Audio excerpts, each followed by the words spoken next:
I predicted the next U.S. Civil War would be in 2040, but I was wrong. It feels closer than that, says Stephen Marsh. As the fallout of the attempted assassination of Donald Trump continues, Stephen Marsh, author of The Next Civil War, says that the signs are all there that American society has just entered its most dangerous political state yet, and points to more violence to come. Now, this is from a couple weeks ago, but considering what we're seeing now with Tim Walz as the VP pick, his strange history with China, serious, I fear that there are many potential catalysts for what civil war may be. Abortion? Maybe, but I don't think so. Babies can't fight in war. You know, in 1861, slaves fought for their freedom. Not all of them, but many did. And that meant you had a population that was going to be fighting whether the North or South wanted to. You look at many other civil wars and they're drawn on ideological lines. Perhaps it's going to be abortion. Perhaps it will be, transgender surgeries. There are states that allow third parties to kidnap children to bring them for a sex change, and they won't be prosecuted. So a groomer can trick a kid into meeting up with them, drive them to Washington, and they're protected. And many states do this. But I wonder if Tim Walz, Kamala Harris end up winning, and they have deep connections to China, an October surprise comes out showing that beyond his weird connections, he's actually allegiant to China. Now you've got some very serious political conflict. Trump, the Russian, versus Harris, the Chinese communist. But let's read this story from The Independent, and then we'll break it down. Back in 2018, this is from Stephen Marsh, by the way, when I was working on my book, The Next Civil War, I remember speaking to an FBI agent who had been undercover for many years with the far right. By then, I had done my own time with extremists from both sides. And I had a question. The right was responsible for over half of all political murders in the United States, and the left was somewhere around 4%. How could he explain the difference? Why was one side so much more violently effective than the other? He knew right away. The left blows itself up before it can blow anyone else up, he told me. The right, even on its insane fringes, can muster basic solidarity and order. As the 2024 election heats up, that undercover agent's truth seems freshly valid to me. It feels like the right has already organized a path to autocracy. The left, which loudly claims to be defending U.S. democracy, is in shambles. Now I will pause. Stephen Marsh has a massive blind spot. I have the mental capacity to understand that what he is saying in these first two paragraphs are actually correct, but he's missing a lot of context. With this massive blind spot and a lack of understanding what's actually going on in the world. And I talked to him about this personally on the show. I said, you're right about the far right's organizational abilities, the potential for autocracy, but you completely are blinded as to what the left does. Right now, as he's saying, they're in shambles. Tim Walz is the VP choice with strong connections to China and very similar plans to attacking the free speech. And if the argument is, yeah, but they're so weak, they can't win, I can say the same thing about Donald Trump ignoring ballot harvesting. So I say moot point. Both sides have plans and organizational power. I believe that the first term of Donald Trump disproves the claims that Donald Trump and the right are those leading us to autocracy. Though the potential exists, and I recognize that far-right extremists, yes, have committed much more murders. They're on the fringes. They're not the mainstream. What he's ignoring is what I describe as acute versus blunt force terrorism. On the far right, you'll hear stories. And what does far right even mean? And I honestly don't know. They're individuals who tend to be more aligned with closing borders and things like this. And you'll see acts of serious violence. Not always in the United States, mind you. But when you do, you say, wow, these people are dangerous. Look what they've done. What is ignored by Stephen Marsh, because he has a blind spot, is when the far left engages what I call sustained blunt force terror. That is to say, Summer of Love riots do not fall on the maps of any of these people because they're like, yeah, but so what? They're just riots.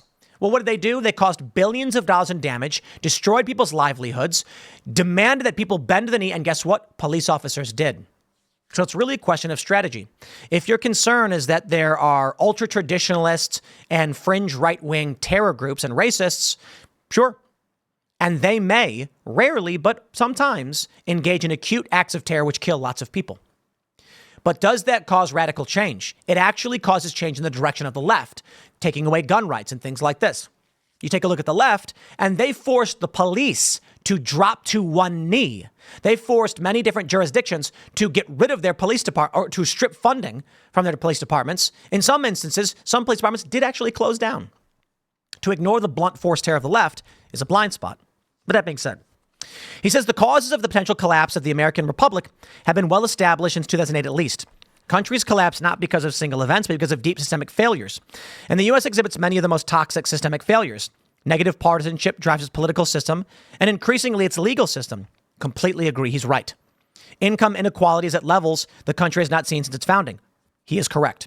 Faith in institutions of all kinds, Congress, the media, religious, the courts, steep decline. 100% correct. I wish the guy could understand that when you look at other civil wars throughout history, you often don't need a rabid organizing force of autocratic leftists to get civil war. Seemingly, he's not read about Spain.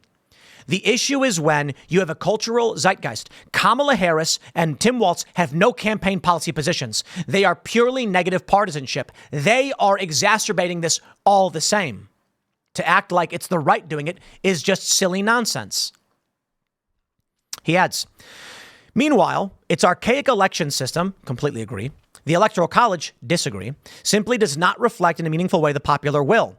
Fewer and fewer people in the United States believe in their political system, and those who do believe in it less and less. He's right, but to criticize the Electoral College is a genuine mistake. All of the realities were true enough when I published The Next Civil War 2 years ago, but they were in the background. You had to look to find them. When I was creating the scenarios to frame the chapters, the data I used as shorthand was 2040, not anywhere close to 2024. Might I say, Stephen, if you end up seeing this, told you so. But countries in collapse are what experts call complex cascading systems, with different factors feeding off each other. The models I used have held up to a degree I find astonishing, but the process they describe seems to be accelerating so much faster than I ever imagined. I'd like to take the time to point out that my predictions are closer and more correct. Tucker Carlson's and Alex Jones, even better. The difference between the two sides in the current American election is that the right seems to be aware of the rapid entropy, and the left seems unable or unwilling to acknowledge it. Full stop. He is correct insofar as the voter base, but not the political elites who say Donald Trump is an existential threat to our democracy. I don't understand why he ignores this. Stephen, did you not hear Democrats go on TV every day and say Donald Trump is a threat to our democracy? Did you not see the video of Jamie Raskin saying that they will block Trump if he wins? To be fair, that video only recently surfaced. But this is the blind spot of this man, Stephen Marsh. Heavens to Betsy, Stephen. Come on. He says, the American Democratic elite, a group in which I would include not only political operatives and elected officials, but analysts and media figures, still function as if they are living in the United States of the Obama years. No, they don't. They've been screaming since Donald Trump got elected that he was a spy for Russia. They're still in the West Wing mindset. They believe that politics in a democracy involves consulting policy experts, negotiating consensus through compromise, and finding figures who could embody the consensus in elections. All right, we're going there. I'm going to pull up the article because Stephen Marsh seemingly doesn't know how to use Google. The secret history of the shadow campaign that saved the 2020 election. Is this a joke? Stephen, have you not read this article? There was a quote unquote conspiracy unfolding, according to Time magazine, that curtailed protests and coordinated the resistance from CEOs to stop Donald Trump. The AFL-CIO, the U.S. Chamber of Congress, they were not acting like this was just politics as usual. The right knows and understands that many feel that the system is already rotten. And those on the right are using the rotting of the American dream for the everyday men and women to empower themselves. I believe the assassination attempt on Donald Trump was by no means the most important political event that took place last week. When the history of the fall of the American Republic is written, the dismissal of the classified documents case, which many thought would send him to prison, will matter so much more. It's fascinating to read this stuff, I got to be honest, because Joe Biden also had classified documents and Robert Hur refused to prosecute. Stephen, what is wrong? Honestly, honest question. Why can't you acknowledge these things? This is why I say the left is evil, because Stephen Marsh is a learned man. He has researched all of these things. And what we have here is his analysis on the right is 99%, 90% correct. And then he just doesn't write anything about what the left is doing, as if it doesn't exist. I can only conclude he's intentionally omitting this because when the conflict does arise, he wants it to be that the right did it. So yada yada. He goes on and he makes his points over and over and over again before concluding. He says if the electoral system doesn't represent a popular mandate, if the courts appear to be simply the tools of powerful interests, and if no institutions transcend, how about the courts and Alex Jones? You want to talk about the Supreme Court? Absolutely. Let's talk about the courts destroying the lives of many individuals on partisan grounds. The American people are the most armed society in the developed world. There are more guns than people. The time of American unity is over. It has been for a while. Only one side seems to be aware of it. Unfortunately, the other side will be brought around one way or the other, later rather than sooner. If a civil war does come to America, it will be fully weaponized. But let's do this. Let's assess what we have here with Kamala Harris and Tim Walz. To the points that I already brought up, Democrats are not playing politics as usual. Republicans were. Republicans did not realize what Democrats were doing in 2020. Now, don't get me wrong. The right is organized around a populist base that wants to see a changing, a revolution of sorts in our institutions that after 30 or so years have failed the American people. The Democrats want to bolster control in these institutions. It is not one-sided at all. It is absolutely two-sided. You can choose your side, argue one is right and one is wrong, and that's fine. Stephen Marsh says he's a multicultural democracy guy. Well, this country is not a multicultural democracy. It is a constitutional republic with democratic institutions. I do believe our voting system is archaic, but I don't blame the Electoral College. I think the problem is that we've got wonky, out-of-sync voting machines and paper ballots that we don't have a unified voting system that doesn't count ballots properly because it is busted and needs to be realigned, updated in such a way that maybe you're saying it should be paper ballots in boxes. Maybe it should be blockchain voting. Maybe it needs to be non-universal mail-in voting, but I tell you, the system right now that we're using doesn't make sense and needs to be reformed structurally from the bottom up. Don't have the answers for you, but I agree that the system is busted. Well, how about this? Tim Walz says freedom of speech is not guaranteed to Americans in shocking attack on the First Amendment. Let me play the clip for you.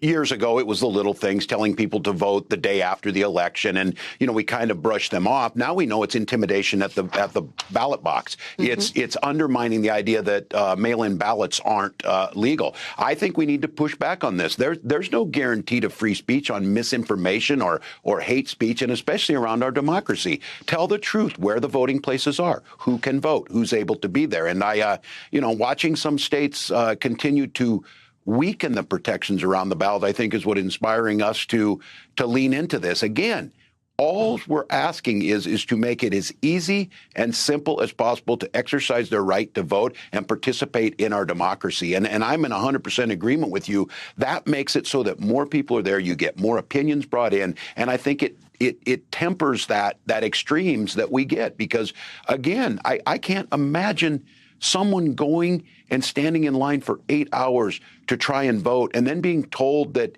maybe the votes didn't count or maybe something's wrong. Or you have these candidates who lose and are on these ridiculous court cases that they keep bringing up and losing on. Here in Minnesota, we're going to bring faith back into that system. It's already been here. We're very proud that we're near the top in voter turnout, but there's more that we can do.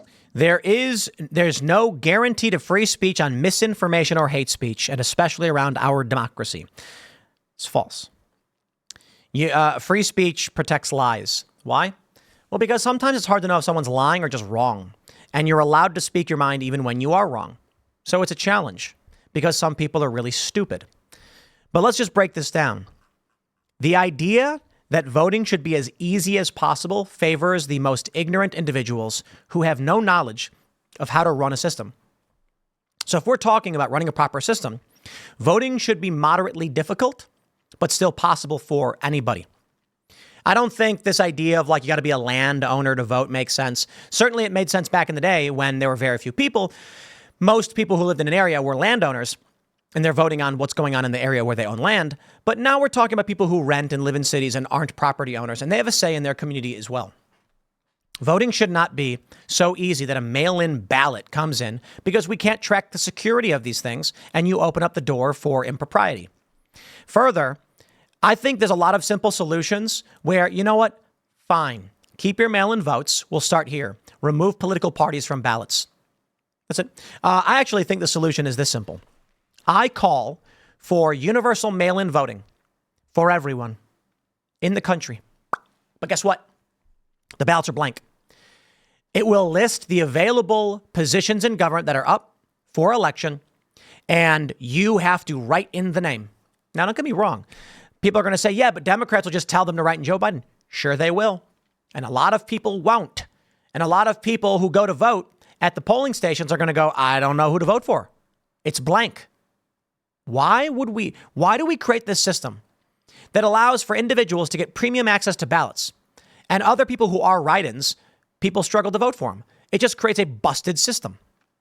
I say this, you have to know who you're voting for if you want to vote. That's my solution. But you know what? The goal with Democrats compared to Republicans is Republicans think there's some civic responsibility in voting, and they want to make sure that only the people who live here are voting. And Democrats are like, just let everybody vote. Make it easy to vote so we can hear your opinion. Because Democrats utilize the opinions of those who are not quite smart enough to understand how to operate a machine. I am not going to go to the janitors union to ask them how to, how to extract, say, how to ferment wood and get wood alcohol. Some of them might know, but are we really going to be like, hey, we need to get some wood alcohol? I say we all vote on how to do it. Or are we going to go to the expert? Make it as hard as possible. In which case, for this instance, you have to have some kind of qualification if you are going to vote on the process by which we ferment wood alcohol or something like that.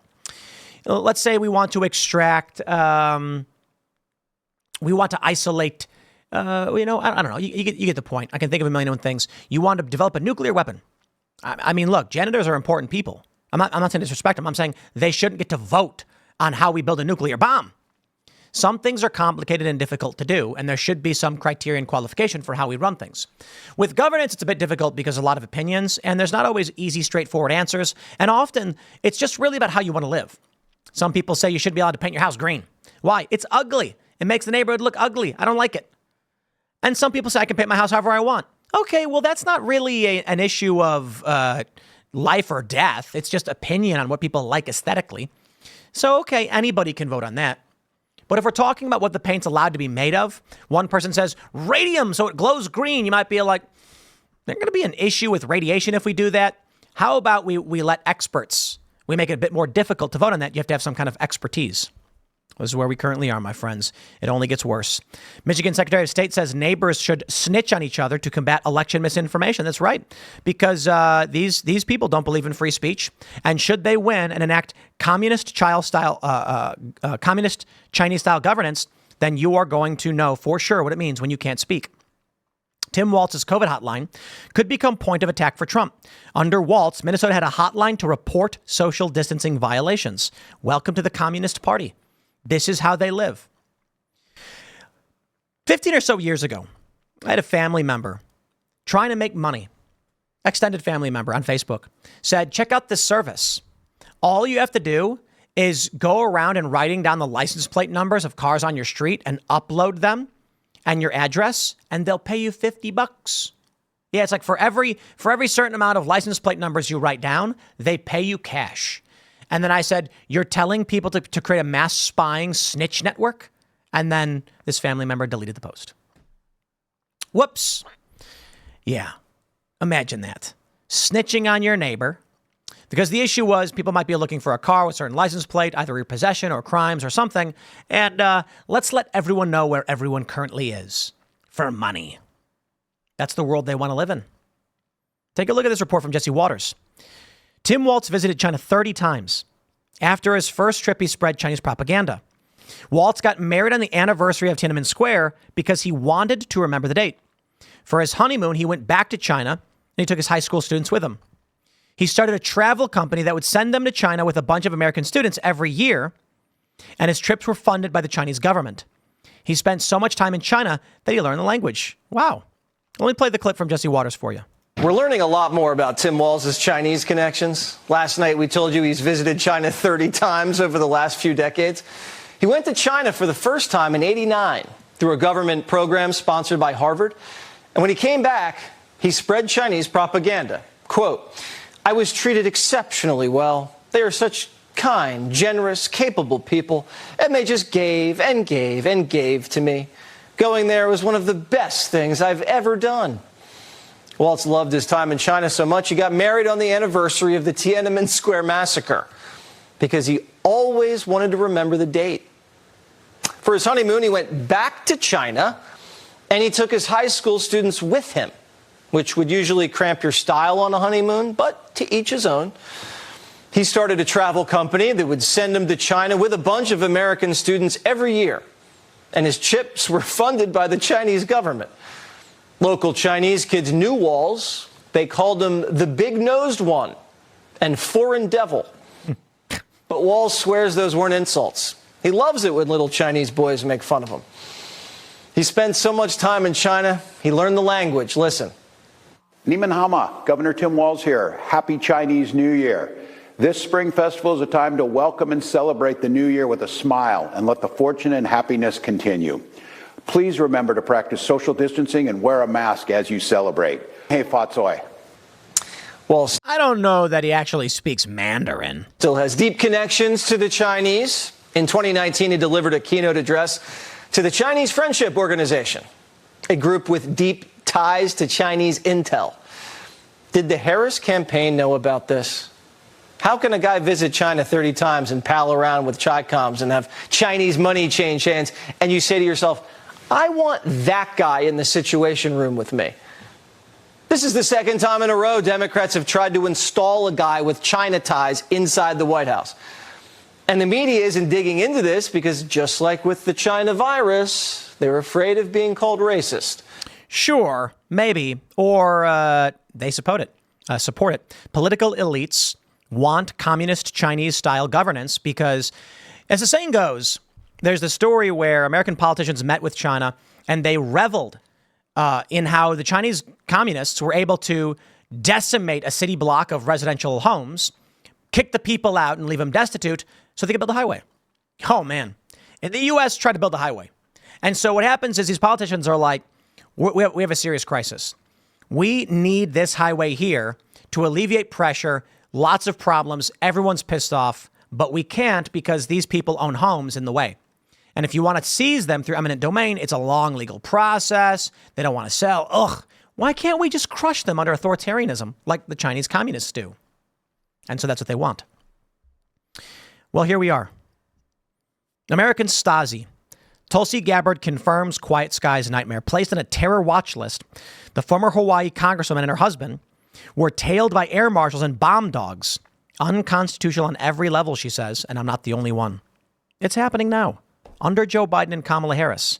So to go back to the beginning, the question of civil war. Stephen Marsh, I believe, intentionally ignores what the left does. Intentionally ignores and acts like they're bumbling buffoons, exacerbating the crisis. I don't know what to tell you. Under Donald Trump, we did not get the Insurrection Act. We did not see the mass firing of all these staff members. Under Donald Trump, we had a marginally good presidency. Why should we expect the psychotic vision of the far left, this delusional paranoid state? We shouldn't. There's no evidence for it. But I can tell you this, Tim Walz has strange connections to China. Kamala Harris and Walz have no policy positions. Their base still wants to support them without any policy positions because it's ideological and negative partisanship. Negative partisanship, which is a great point made by Stephen Marsh, is that Democrats just hate Republicans. But as the saying goes, Republicans think Democrats are misguided. Democrats think Republicans are evil. And that is what's driving everything. I'll wrap it up there, my friends. Smash that like button, subscribe to this channel, share the show. You can follow me on X and Instagram at Timcast. Stick around. The next segment will be coming up at 4 p.m. on this channel for everybody who's watching live. Stay tuned. I'm going to read your super chats, and we'll see you all, the rest of you, at 4 p.m.